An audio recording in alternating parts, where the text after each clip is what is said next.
Hello everyone, आज हम videos के माध्यम से ये तुला राशि यानी लिब्रा साइन के जो लोग हैं इनके लिए सितंबर का महीना किस प्रकार से फल प्रभाव देने वाला होगा, इन चीज़ों को जानेंगे। साथ ही हम इन चीज़ों पे भी फोकस डालेंगे जो आप सबके जन्मपत्री के अकॉर्डिंग ग्रह का प्लेसमेंट, ग्रह का गोचर, ग्रह का जो दृष्टि है किस प्रकार से रहने वाला है, इन सभी चीज़ों पे हम चर्चा करेंगे। तो चलिए जानते हैं। हाँ, जो लोग लिब्रा साइन यानी तुला राशि के हैं आपके लिए सितंबर का महीना मिश्रित फल देने वाला होगा, यानी मिला जुला प्रभाव देने वाला होगा। इस माह में इस राशि के जातकों के पास के फायदे में दूर का नुकसान करने से आपको बचना होगा। यदि आप नौकरी पेशा के लोग हैं तो आपको इस माह आलस्य और तमाम तरह के जल्दीबाजी को छोड़कर पूरी तरह से अपनी कामकाज पे फोकस करना होगा, अन्यथा आपको कार्य क्षेत्र पर अपने सीनियर्स से नुकसान हो सकती है।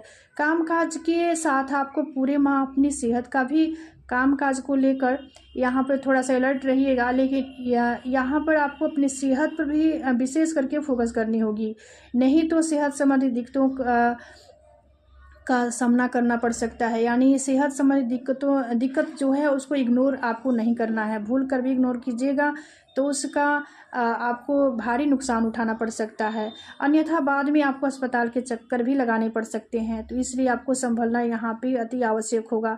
सितंबर महीने की शुरुआत करियर और कारोबार की दृष्टि से थोड़ी परेशानी रहने वाली है। इस दौरान कामकाज में आने वाली अड़चनी को लेकर आपका मन थोड़ा सा व्यथित रहेगा। वही तुला राशि के जातकों को देखिए सितंबर महीने में दूसरे महीने यहाँ पर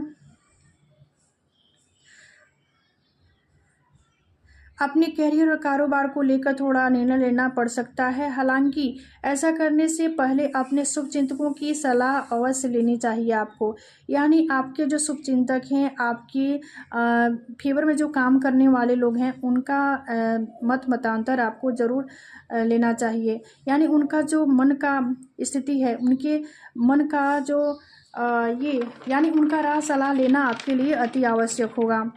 और वही यहाँ पर इस दौरान आपका मन जो है धर्म अध्यात्म में खूब रमेगा और किसी धार्मिक यात्रा पर भी आप जा सकते हैं। तो कुछ इस प्रकार से फल प्रभाव आपके लिए रहेगा इस महीना में।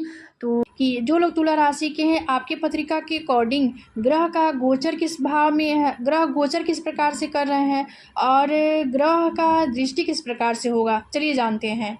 हाँ, देखिए जो लोग तुला राशि के हैं आपके पंचम भाव में शनि का संचरण है, वही राहु आपके षष्ठ भाव में भ्रमण कर रहे हैं, गुरु जो है आपके अष्टम भाव में भ्रमण कर रहे हैं।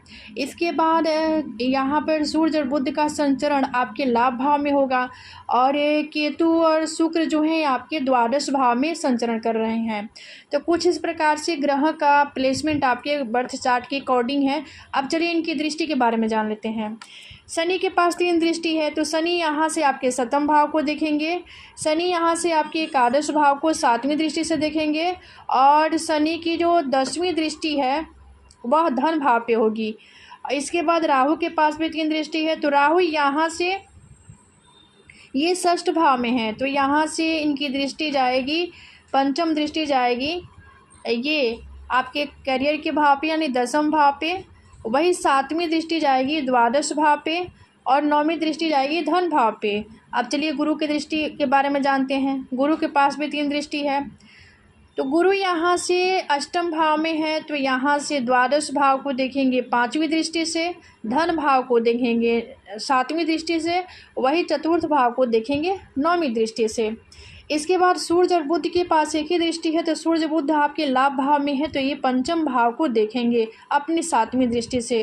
केतु और जो ये शुक्र जो है इनकी 7वीं दृष्टि जाएगी षष्ठ भाव पे, लेकिन केतु के पास 3 दृष्टि है, तो केतु आप द्वादश भाव में है आपके, तो यहाँ से इनकी 5वीं दृष्टि जाएगी चतुर्थ भाव पे, 7वीं षष्ठ भाव पे, 9वीं दृष्टि आपके अष्टम भाव पे। तो कुछ इस प्रकार से दृष्टि होगी जो लोग तुला राशि के हैं।